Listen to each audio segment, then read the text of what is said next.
The best move for a day of railfanning is starting early. It's just after 7 a.m. right now and the summer sun is already up as we drive north on the old Lakeland Highway into Dade City.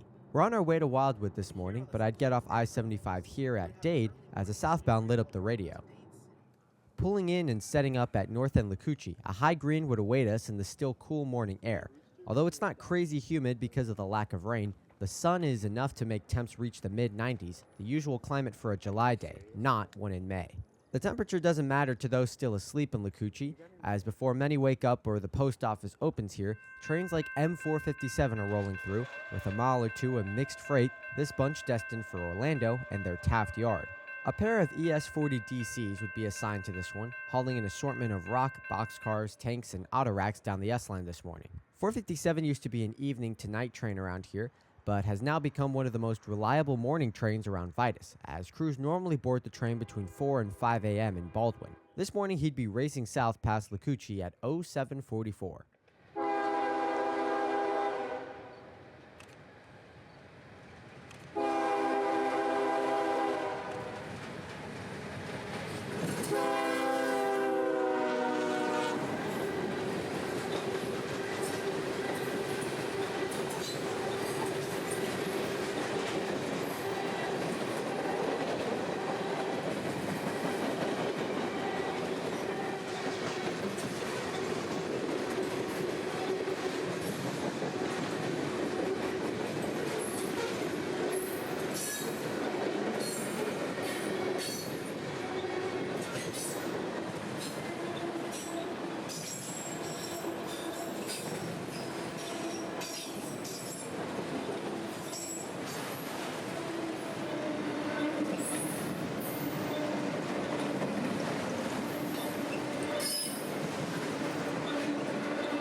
With 457 gone, we'd push north once again, taking US 301 into Bushnell and a few miles later into Lake Panisofsky. Hearing the Wildwood local calling dispatch, I'd make a beeline to Coleman, where I knew the local, southbound L753, would have to pass. His first job this morning would be to come south out of Wildwood to Coleman Rock, where Junction City Mining has a massive distribution plant and 5-track yard. Turning on County Road 525, L753 and I would get to the crossing around the same time as his two Jeep 38-2s sped past.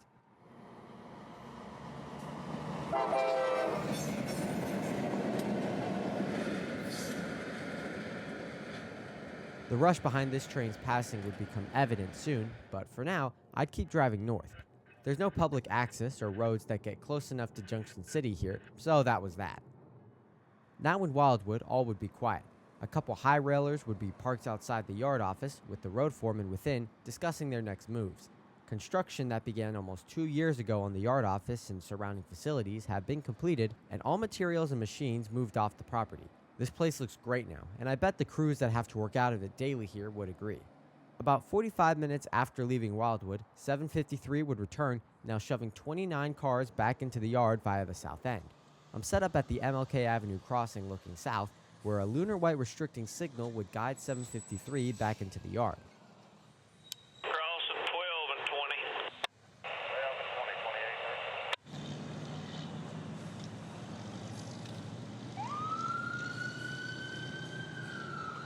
They're on another 20. 28, perfect.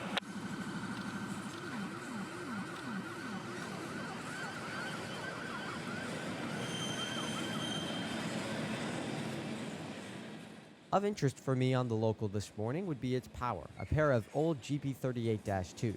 Since rebuilds have completely taken over Tampa's power set down south, these two late 1970s built EMD switchers would be a welcome sight.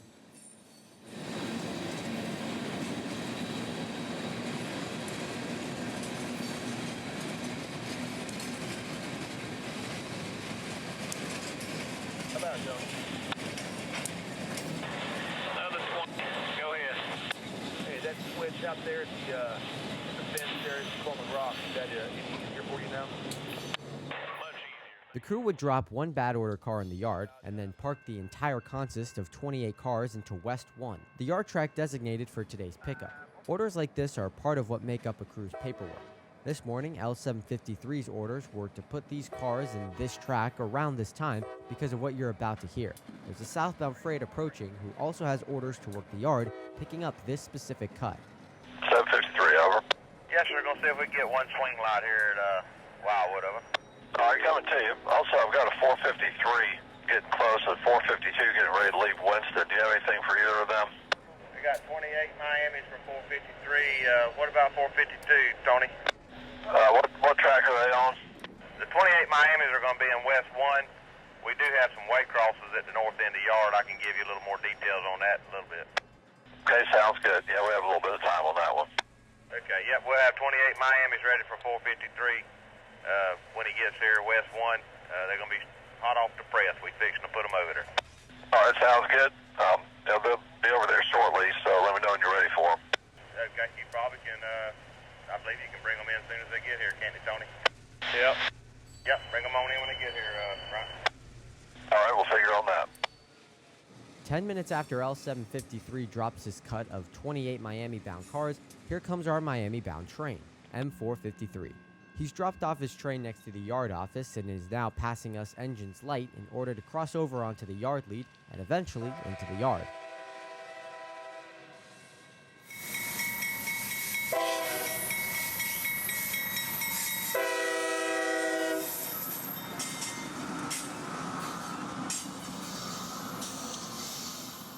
.453's leader would interest me today, CSX 400, a September 1999 built AC-44 still wearing its original YN2 paint scheme. I know a lot of us rail fans have been saying that these are becoming more and more rare, but sadly it's true, as it's estimated that almost all of these will be gone by the end of the year. CSX's plans are not to store or scrap these engines, but to continue their rebuild program on them, adding to their already growing fleet of 7000 series 6-axles.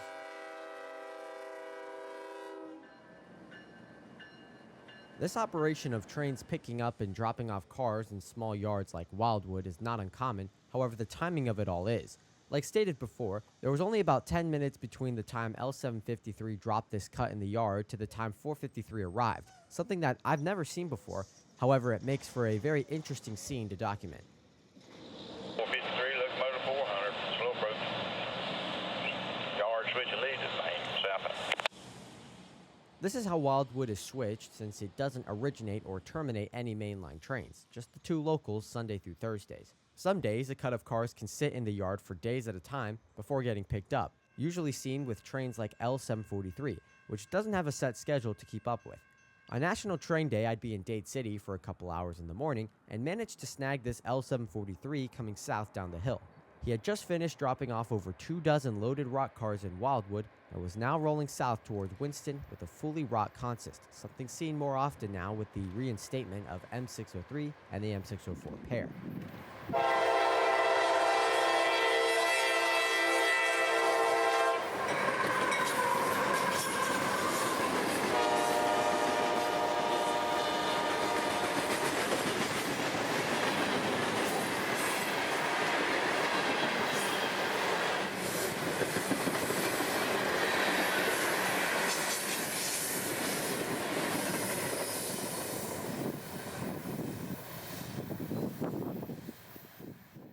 Back in Wildwood, I'd start driving south to get 453 at speed, as after it reversed back onto its train now with the 28 empties up front, he would be ready to continue south. 453.29, over. 453, over. We got the new numbers in for you, and like to see about getting the bus order when we can. All right. Signal coming to you, come on down to Coleman. You meet northbound there, and I'll get your ride order. Signal indicates meet one at Coleman, and you'll get the ride order. CSX dispatch route. I wanted a shot of 453 at Coleman anyways, but hearing that he'd be meeting a northbound there, I'd set up along Commercial Street in what some would say is downtown. At one point, Coleman was the junction for the Seaboard's Miami extension known as the Auburndale Sub or SX line. The track from here at Coleman to Auburndale was as straight as a gun's barrel, but was deemed redundant after the SAL and ACL merger of 1967. With tracks pulled out not long after, Coleman is now the southern end of Wildwood's 10-mile double track between here and Oxford at milepost S757. All Reds would await 453 looking south as he slowed to a stop just short of the Taylor Avenue crossing, Between Coleman and Wildwood, there are no road crossings, making for a good spot for dispatchers to hold trains without having to worry about city laws on how long trains can block crossings. In another couple minutes, a high green would light up for our northbound, calling as M452, coincidentally the counterpart of 453, Miami to Waycross.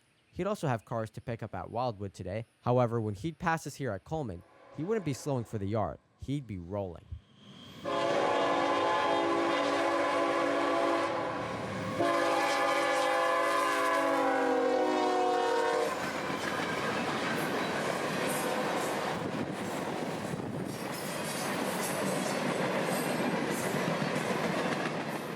452 is mostly freight for Waycross, with stops at Wildwood and Baldwin, where those empty racks will be dropped. The service design on this train has changed recently due to the addition of unit trains to Winston and South Florida. A new Augusta, Georgia to Winston rock train, B490 and B491 respectively, now handle the old 452 and 453 rock cuts, with locals L792 and L793 taking that rock from Winston down to Miami. Since 452 is now only freight, the auto racks from Palm Center now travel on this train instead of being picked up in Winston, subsequently abolishing the old L773 local. Look good with that marker. Just saying. 452 would be gone with the wind, which would light up the track 2 signal with a limited clear aspect for 453. This tells the crew that they're diverging onto the single main and to do so at limited speed, which is 45 miles per hour, until their entire train is past the switch. Did that inspection. 452 engine, 400 got a limited clear. Coleman. Number 2, the single main, southbound now.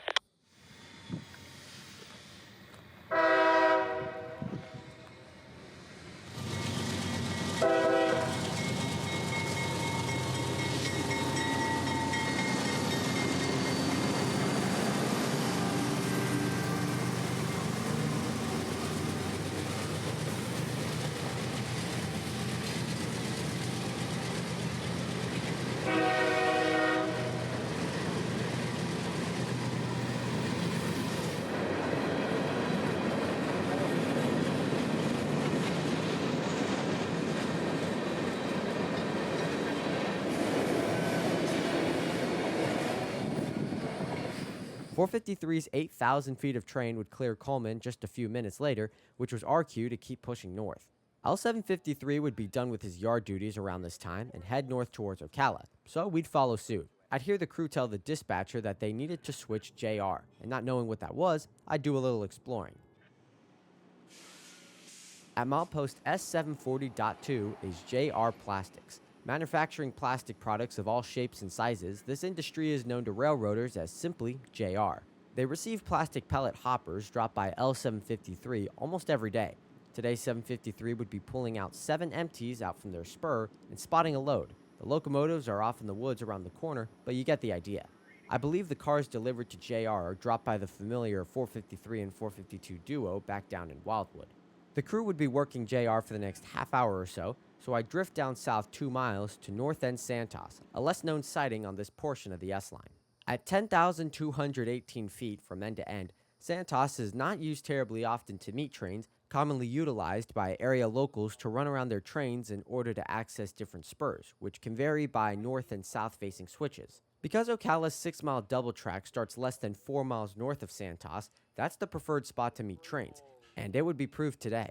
With M452 already departing from their stop and pickup in Wildwood, it'd be decided that he'd meet that L753 at Ocala. 753 would already be heading up there in order to run around his train to take back south, so we'd follow again, setting up at the old Amtrak station in Ocala Depot. Known simply on the timetable as CP Ocala, milepost S735.4 is home to 2 signal bridges on the CSX, protecting the at-grade crossing with the Florida Northern Shoreline. Back in 2012, the Diamond was replaced with an Owl's flange-bearing prototype, which eliminates the ear-piercing smashing sound that make Diamonds notable. Evidently, Ocala doesn't enjoy the sounds of the railroad quite as much as other towns, considering that all of their downtown crossings are now quiet zones. Sneaking up from the south would be that M452 again, with its duo of CM44 rebuilds, now 20-plus cars longer after their pickup in Wildwood.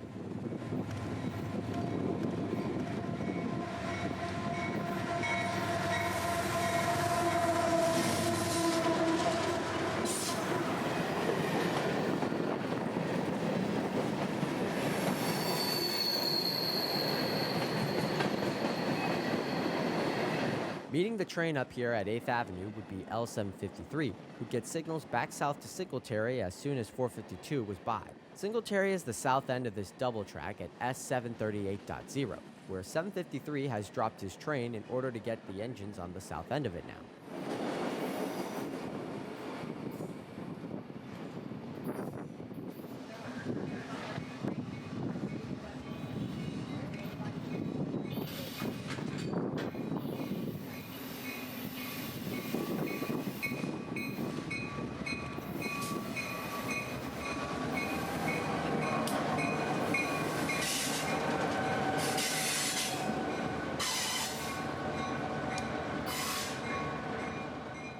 Ocala's depot dates back to 1917, when the seaboard and Atlantic coastline worked together to create this beautiful structure. At the time, the current Florida Northern Short Line was part of ACL's main line down to Leesburg, originally built by the Florida Southern in the late 1800s. The double-track Seaboard's Wildwood sub crossed the ACL single main here, by 1970 serving 6 daily passenger trains.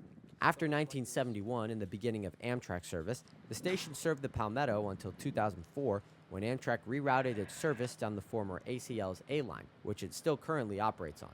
Presently, the station houses Greyhound and local transit bus services, along with a local police office and eatery which occupies the old Seaboard Depot on site.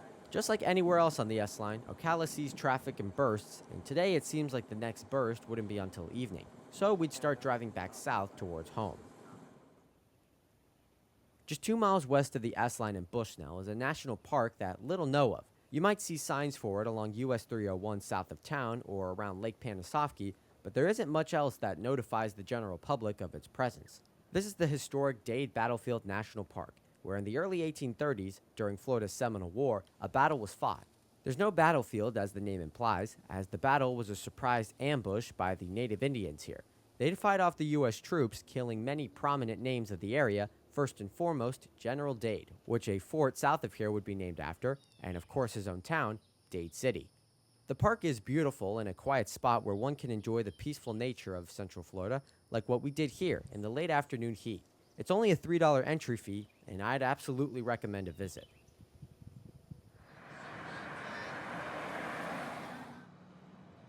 On that aforementioned outing to observe National Train Day, I drive into downtown Dade City for some lunch, landing down at Steph's Southern Soul Restaurant. At the corner of 5th Street and MLK Avenue, just a block from the S-Line, Steph serves up some of the best Southern cooking around at reasonable prices. My mom and I would order their chicken platters, 2 of them, and drinks totaling $22. Pretty good for just how good their food is. After lunch, I'd follow the S-Line into Luchi, where a high green would be lit for train M453. No YN2s leading this one, but a welcome consist of 2 old AC-44s nonetheless. Like many small towns along a railroad's main line, Luchi is a shell of its former self. At one time, this area hosted a large sawmill, later becoming a grain elevator, now abandoned. All that remains here are a few houses, a recently renovated church, a couple farms, and the U.S. Post Office, my preferred spot for this noontime catch. The shade would be coverage from the blazing May sun, as the branches of a veteran oak tree frame the tracks nicely. Thinking about how old this tree might be is fun. This old soldier has seen Amtrak's, Seaboard Airline freights, and probably about every CSX locomotive on the roster these past few decades. Who knows, maybe even steam. Probably not, but it's fun to consider.